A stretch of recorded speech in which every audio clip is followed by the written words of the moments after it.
श्री राधे राधे नमस्ते। शिव जी के भजन सुनब सभे कैसा लागता कमेंट में जरूर लिखब सभे आ बताइब सभे साथ देव सभे।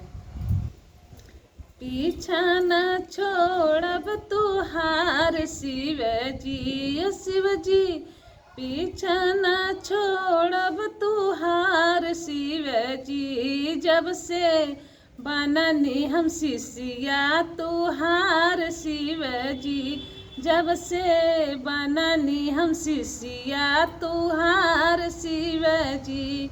पीछा न छोड़ब तुहार शिव जी, पीछा न छोड़ब तुहार शिव जी। जब से बननी हम शिष्या तुहार शिव जी, जब से बननी हम शिष्या तुहार शिव जी। घरवा तू दिहला बगिया तू दिहला, घरवा तू दिहला बगिया तू दिहला, बगिया तू दिहला मोलवा तू दिहला। झाड़ू लगावे के मलियवा चाही जी, झाड़ू लगावे के मलियवा चाही जी। जब से बननी हम शिष्या तुहार गुरु जी, जब से बननी हम शिष्या तुहार गुरु जी।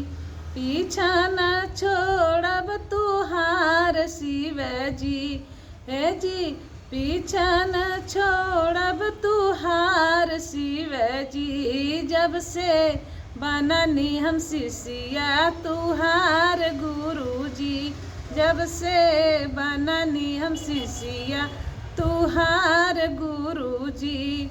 बेटा देहनी पतोहिया देहनी, बेटा देहनी पतोहिया दिहनी।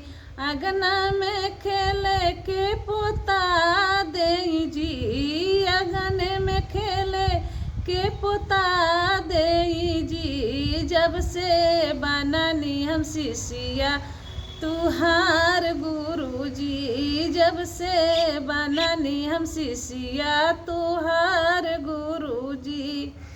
बेटी दिहनी दामाद रौरे दिहनी, बेटी दिहनी दामाद रौरे दिहनी।